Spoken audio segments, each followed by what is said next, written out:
We have reached an agreement on a 90-day pause and substantially moved down the tariff levels. Both sides on the reciprocal tariffs will move their tariffs down 115%. We had very robust discussions. Both sides showed great respect.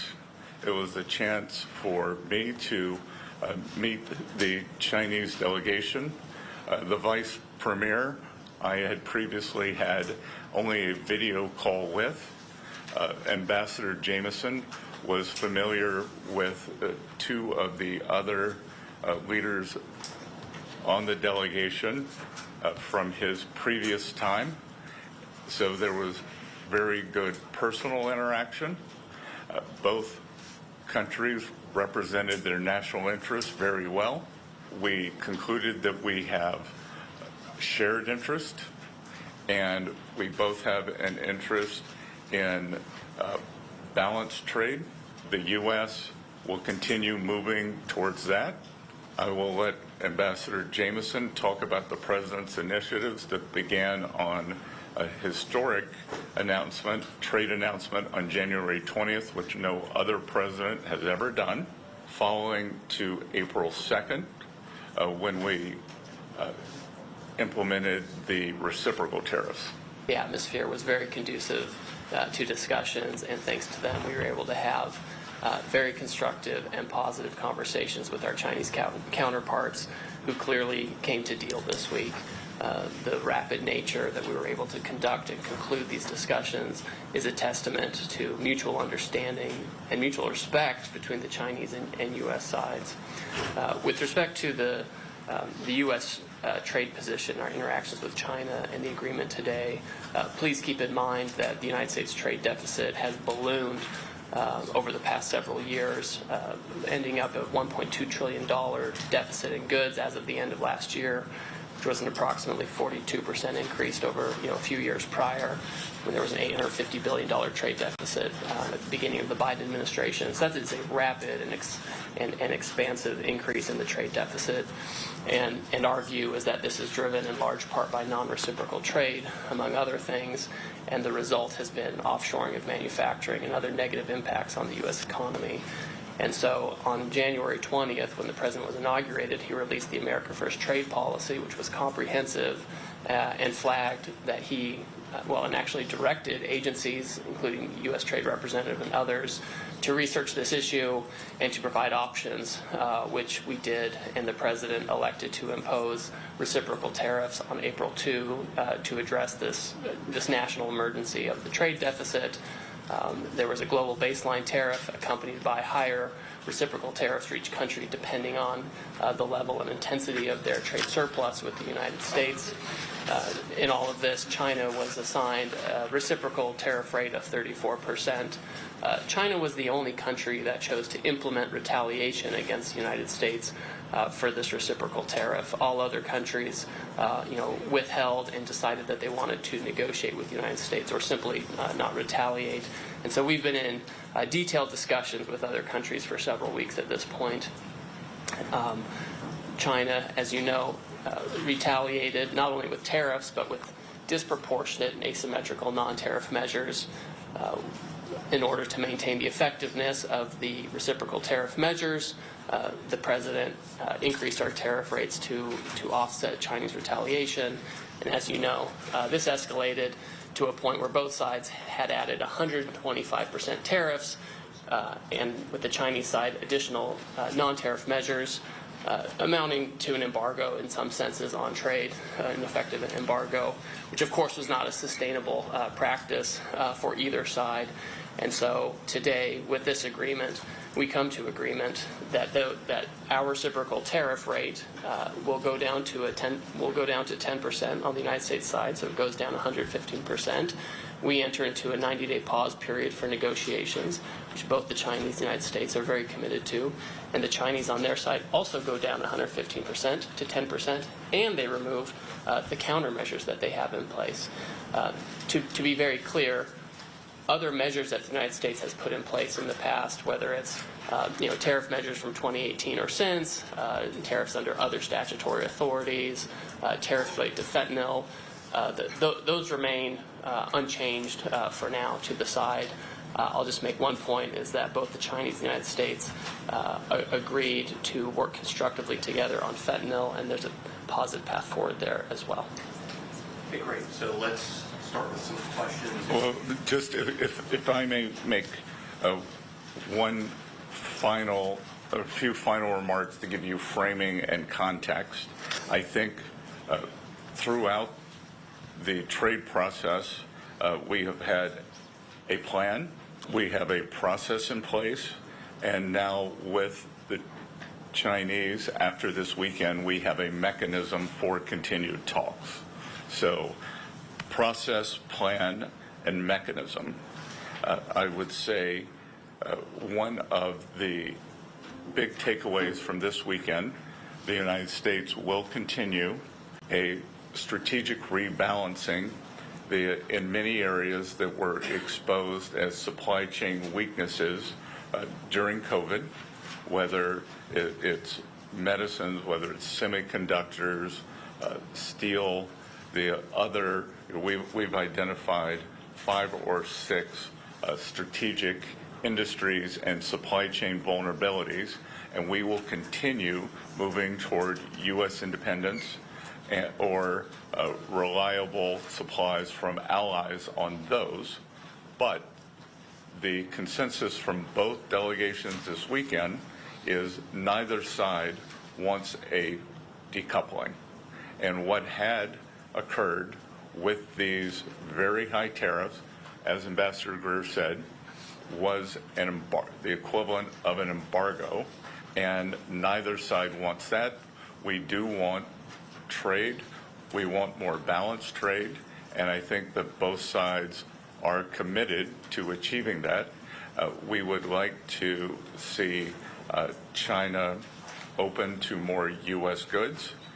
We expect that as the negotiations proceed, that there will also be a possibility of purchase agreements to pull what is our largest bilateral trade deficit into balance that has gotten out of balance.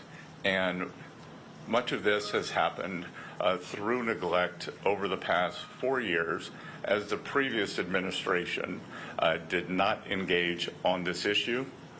That was put forward to us by the Chinese, in fact, and we can see it in what happened to the Phase 1 agreement. We are only looking forward, and we look forward to very good discussions now that we have the mechanism created in Geneva this weekend for talks. Going into these talks, the president posted on Truth Social that he believes an 80% tariff on China seems right. It obviously went down substantially more. How did you end up going to 30%? Was that the president pushing you, or the Chinese not budging before you went down? And then secondly, you have a 90-day pause now, as you have with other countries. What specifically do you want to see in those 90 days? What kind of progress do you want to see in those 90 days and have agreed to by then to not ratchet up the tariffs? Because it is just a pause, right? Yes, so the tariffs then snap back, basically, if you don't have something agreed upon that is substantive. So the Chinese April 2nd number was 34, continues to be 34%. I'll let Ambassador Greer answer the first question. And just like with all our other trading partners, as long as there is good faith effort, engagement, and constructive dialogue, then we will keep moving forward. I would just say, Jenny, with respect to, the president's message and ultimate rates, I mean, everything is a negotiation, right? And the president, he gives the Secretary of the Treasury and I and other members of the cabinet direction and advice on how to proceed. And we ended up at a result that is very good for the United States, very good for China as well. we retain our 10% global baseline tariff, which we have on other countries. We have, in addition to that, previous measures that we've retained, which have been, frankly, effective in reducing the U.S. bilateral trade deficit with China over the past few years. So that leaves us in a very good position all in with respect to measures on Chinese imports, but more importantly, leaves us in a constructive path forward to have a positive conversation with the Chinese on how to rebalance and have more constructive trade. Great. In the back, Associated Press. Associated Press. Hi, I'm Jamie from Associated Press. We just heard our colleague talk about 30% tariffs. I'm just trying to understand these numbers here because they're all over the place. We were at 145 before, apparently, and 125, I believe, from the Chinese side. So can you say clearly now that, I think the question was, right now for the 90-day period, the U.S. tariffs on Chinese goods will be down to 30%? Is that correct for the 30? Could you speak? So again, this agreement is really about the reciprocal tariff, which was imposed by the United States on April 2nd, and the escalatory steps which followed. Those on each side, the Chinese side and the U.S. side, ended up at 125% on each other. The Chinese had additional non-tariff countermeasures. That has all come down by 115% to 10% each. The United States earlier this year imposed 20% related to fentanyl. That still exists. So if you're looking at Trump Term 2, tariffs on China, right now effective, it's 30%. There are prior measures which change by product, by sector, by level, et cetera. You can't really give a specific number on that right now. What matters for the agreement today is that we each agreed to come down on the reciprocal tariff and related retaliation to 10%. So a reduction of 115% down to 10%. Fentanyl is on its own track, but on a very positive track where we're having very constructive conversations with our Chinese counterparts. And I would add a couple of things. This does not include any sector-specific tariffs that have been put across all of our trading partners. And as the ambassador said, I think he would agree with me that the upside surprise for me from this weekend was the level of Chinese engagement on the fentanyl crisis in the United States. They brought the Deputy Minister for Public Safety, who is not traditionally part of the trade team or the negotiating team, and he had a very robust and highly detailed discussion with someone from the U.S. National Security Team. Mr. Secretary, will there be any immediate impact that U.S. consumers will see from this? And what was the toughest part of the talks? The Chinese are, notorious for being very difficult negotiators. Was there any moment that you felt the talks could break down? And as far as the fentanyl, I'm sorry, I know there's 3 questions here, but what are the Chinese willing to do in terms of the fentanyl crisis? Did they make any promises or any agreements to combat fentanyl? Okay. Well, there's a lot to unpack there. So let me recap that. So you're asking U.S. consumers, the last one was fentanyl, and what was the second question? Well, I'll start there first. Both sides represented their national interest well, but we also concluded that we had shared interest and that neither side was interested in a decoupling. A lot of back and forth on various differences in views on fair trade. We informed them, I had a discussion that trade deficits are a result of 3 things. 1, terms of trade, 2, currency, and then 3, the United States fiscal position.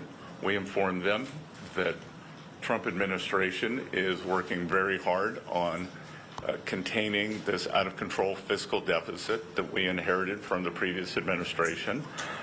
2, there was no discussion on currency. And 1, it was on terms of trade. And on fentanyl, again, for the first time, there was engagement between two teams with detailed knowledge. And I think for the first time, the Chinese understood the magnitude of what is happening in the U.S. in 2018 in Buenos Aires. They did a good job of banning the actual fentanyl. But what we have seen is substantial interaction between bad Chinese actors and many North American.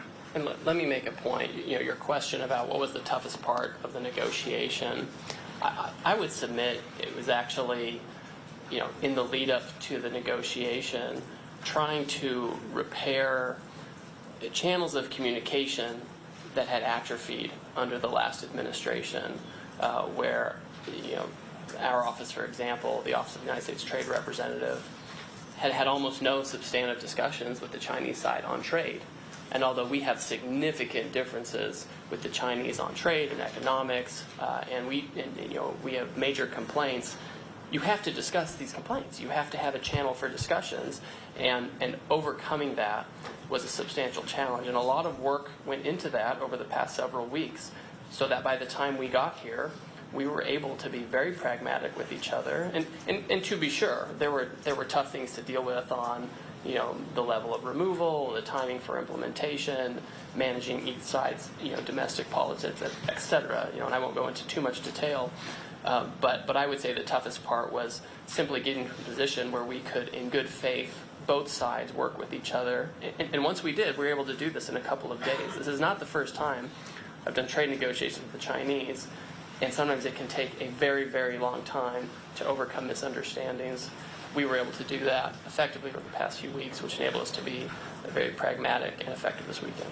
And I think we leave with a very good mechanism to avoid the unfortunate escalations as we saw after April 2nd from happening again. What had been very unusual about the relationship was that President Trump, Party Chairman Xi, they have a good relationship, but that the nature of what has happened since April 2nd could have been avoided if we had had this kind of mechanism in place, and I believe it is in place now. I think we leave today with a process that will move forward, and again, great mutual respect for our Chinese counterparts. I believe they showed us the same. There's been a lot of talk about impact on consumers that just never really translates to the numbers. Consumption remained high, et cetera. I think what we're going to see is that we're going to have our economy continue taking off as we put structure around these negotiations and get global trade into a better place. And as I reiterated last week, the Trump economic plan is three pieces: trade, tax, and deregulation. Trade has been implemented first, and that process is occurring. We believe that the tax portion is going very well.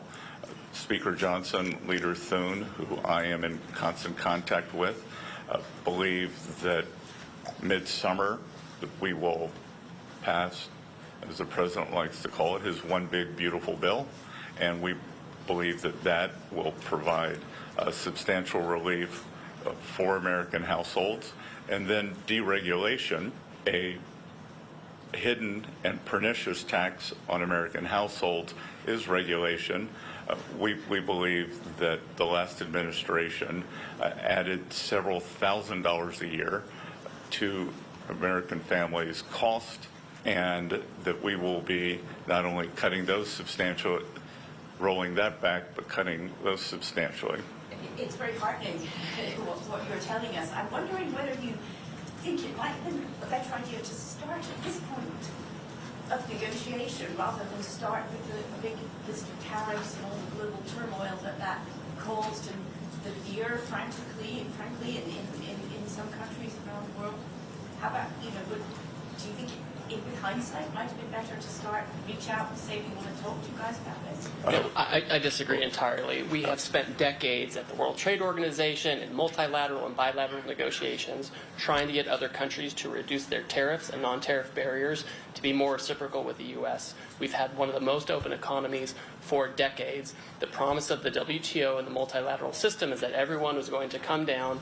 It turns out the U.S. went down significantly.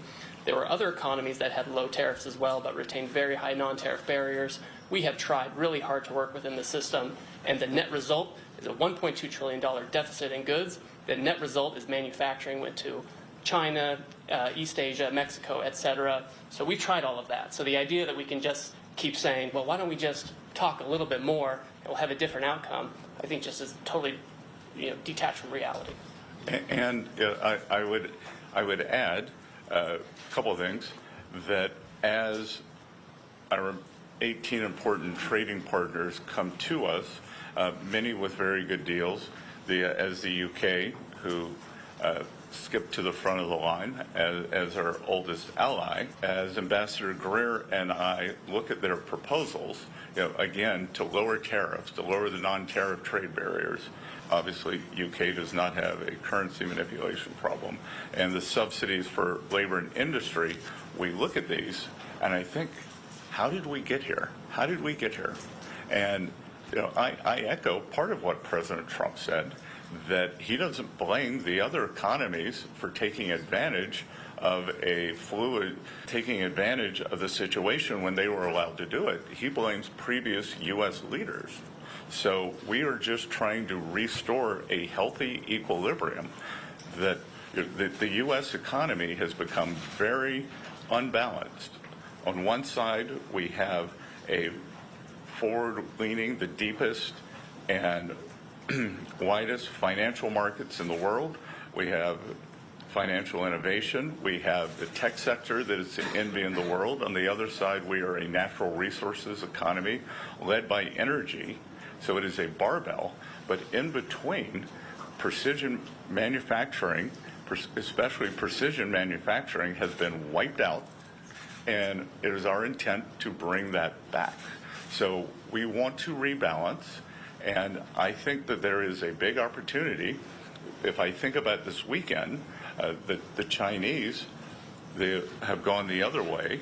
They are unbalanced in terms of overproduction in the manufacturing sector. They have stated, but have not yet rebalanced toward a more consumption-oriented economy. And there is a chance, if we can open up trade to China, have more fair trade toward the U.S., that we could rebalance together. So I reject the notion that business as usual would have worked. In regard of setting of these very successful talks, as we hear, Switzerland has been in the center for international conferences for many decades. In recent times, we've been under tremendous pressure. The ambassador of Joe Biden to Switzerland called Switzerland the hole in the donut. My question is, how high does your administration value reliable Swiss neutrality for conferences or meetings as we just witnessed this weekend? Well, I won't speak for the previous ambassador. My neighbor in Charleston, South Carolina, is the ambassador under President Trump, Ambassador Ed McMullen, who was highly respected here. He continues to engage with the Swiss American Foundation, and he has led this administration's effort to re-engage with Switzerland after the past 4 years. So we value the relationship. I believe Switzerland is now one of maybe the sixth largest investor in the U.S., which is incredible for an economy with 9 million people. We hope that Switzerland will bring some of its very robust trade training programs to the U.S. as we re-engage the manufacturing sector, because I believe the U.S. has a lot to learn from Switzerland.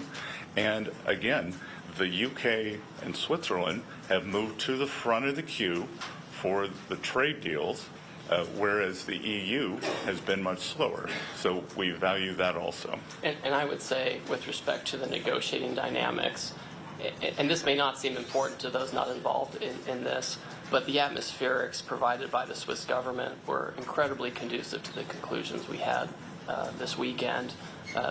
They allowed us to use the grounds of the residence of the Swiss ambassador to the United Nations, which had a very intimate, internal rooms, and importantly for us, where a lot of the key negotiations happened, were outside under a large, beautiful tree on a set of, patio sofas, frankly, where we had the most important discussions on the most challenging issues.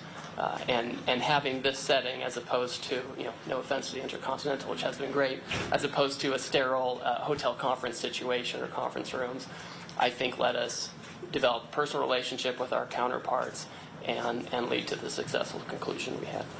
Great. Thank you so much, everyone.